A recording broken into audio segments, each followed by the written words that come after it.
Hey guys, it's me again, and today I'm going to be listing my top 10 favorite MCU villains. Top 10 goes to the Yellow Jacket. We first met the Yellow Jacket in Ant-Man in 2015. He was the main villain of the Ant-Man movie. He died when Ant-Man shrank and he went into his suit, and basically what he did with Iron Man, he unplugged a bunch of cables and then it made the suit crush in on Baron Cross, and he would crush his limbs and everything until he was just a piece of nothing. Number 9 goes to Ronan the Accuser. His first appearance was in Guardians of the Galaxy in 2014. He is a member of the Kree, and he was working with Thanos to destroy Xandar, but when Ronan got the power orb, he basically fell in love with himself and put the power stone in that little axe, and he tried to destroy Xandar, but he failed in the end.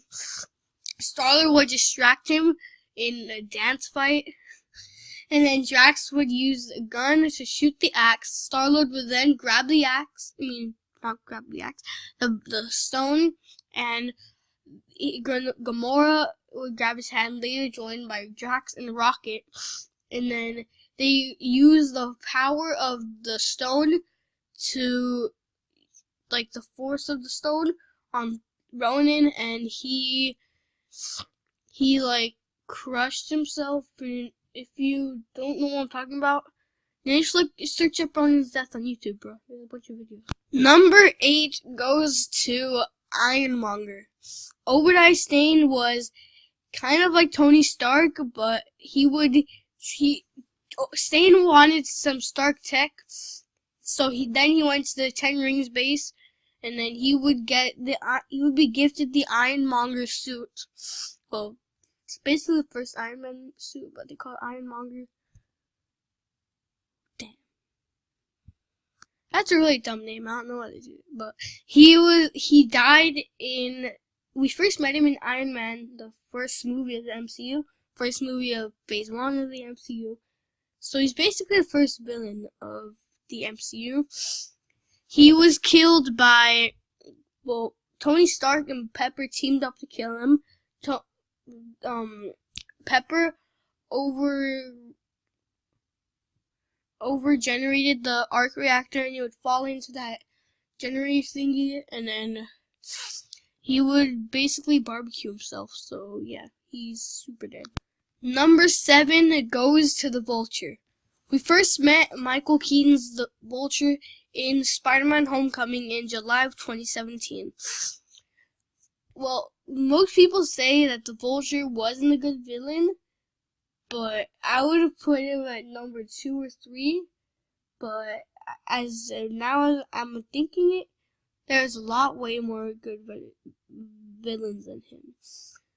Michael Keaton did a phenomenal job as Adrian Toomes in Spider-Man Homecoming, and he's not dead. He's just at some prison in Oregon. Wait, no, he's at some prison in Queens.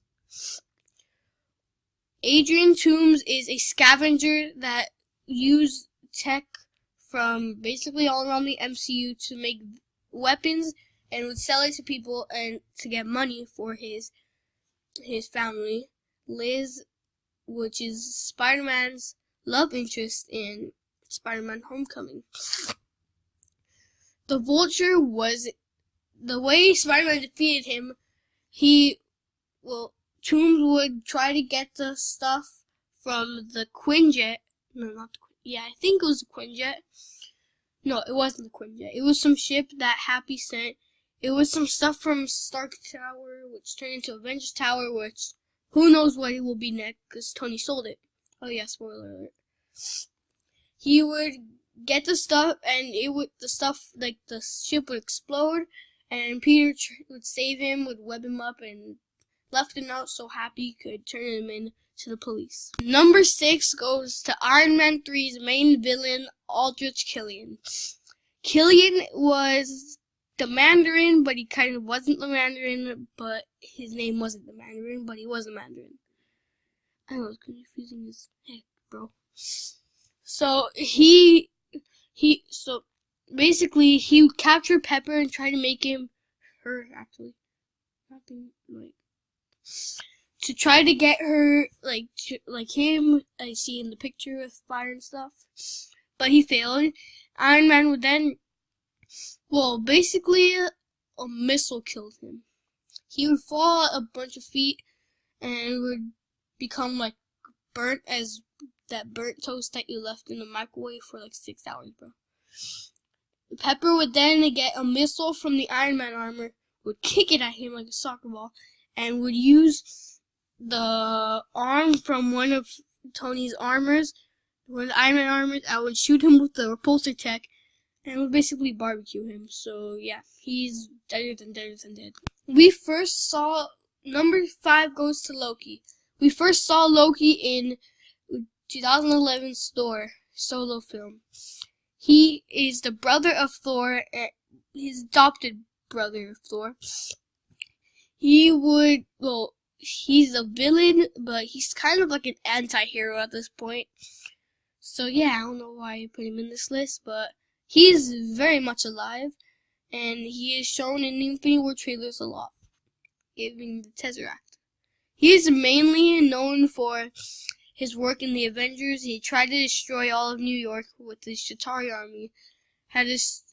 Basically he was searching for an Infinity Stone, but he failed and lost an Infinity Stone.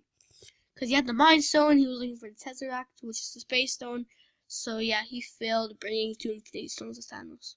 Number 4 goes to Hela. We first met Hela in 2017's Thor Ragnarok.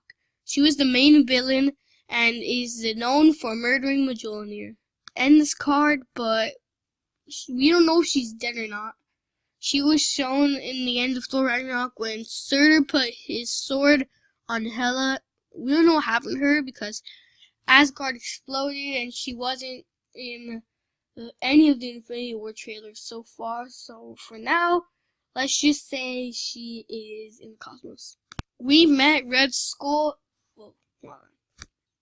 Number 3 goes to Red Skull. We first met him in 2011's Captain America. The first Avenger. The first one, but he's not actually kind of the first Avenger, but he is kind of the first Avenger, but in the comics he's not. I'm talking about Captain America, bro. We're supposed to be talking about Red Skull. Red Skull he had the super soldier serum, which is what Captain America used to get buff, but he failed and turned his face red, and he looks like he's burnt tomato. He looks like, well, honestly, he looks like that tomato from VeggieTales.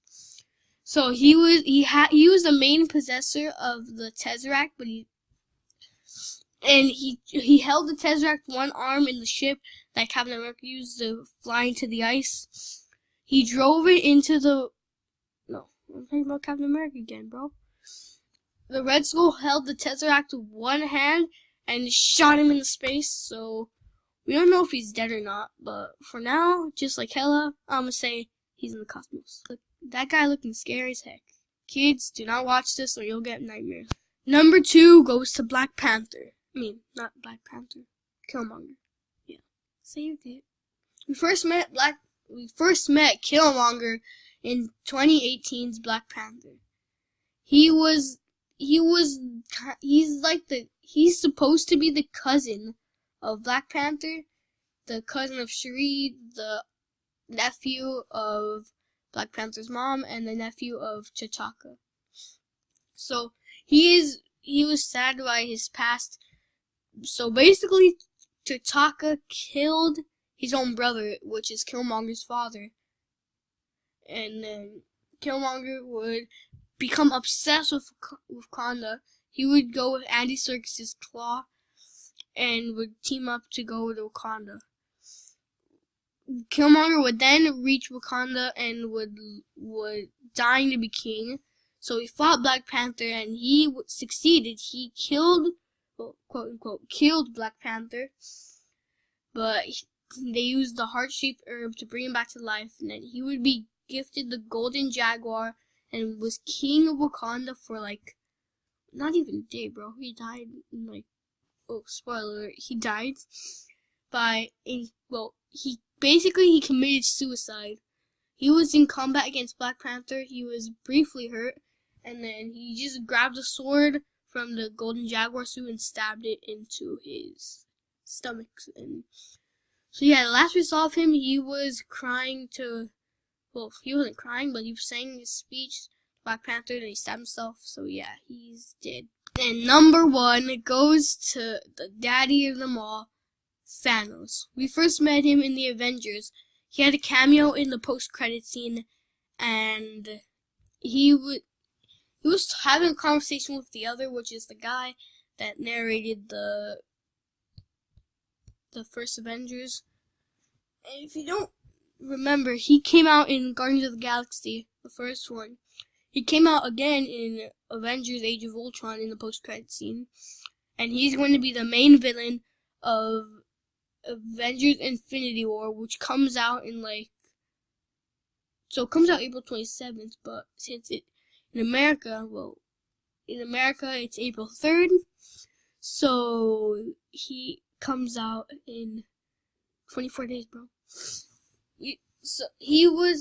I don't know his origin story, but if you want to look it up, just search up Thanos' origin story, bro. I'm exhausted. I just want to eat some cereal right now. He is not dead. We saw a glimpse of his ship, the Sanctuary 02. I think that's the name. Something with Sanctuary, bro. I don't know it at all. He was in Thor, and his ship came on in Thor Loki's ship in the end of Thor Ragnarok in the post-credit scene. Well, in the mid-credit scene, actually. His ship was shown, and Thor and Loki were just like, hey, bro, what's happening? I don't know what's happening, bro. Oh, yeah, that Thanos is number one, well, in my opinion, number one villain. Here are some honorable mentions. Number one was gonna be Hela, but I switched it out last minute for Thanos. Okay, now here are some honorable mentions. First honorable mention is Ultron. Another honorable mention is Ego. Another honorable mention is Malekith. He was the main villain of Thor the Dark World, that one movie everybody hated. So those are my top 10 villains of the MCU, and it's just a matter of days before Infinity War. And this is not my last video before Infinity War. I will be releasing a new video in this week about a Soul Stone theory about Captain America that I have. So that's all for today. See you guys later. Bye-bye.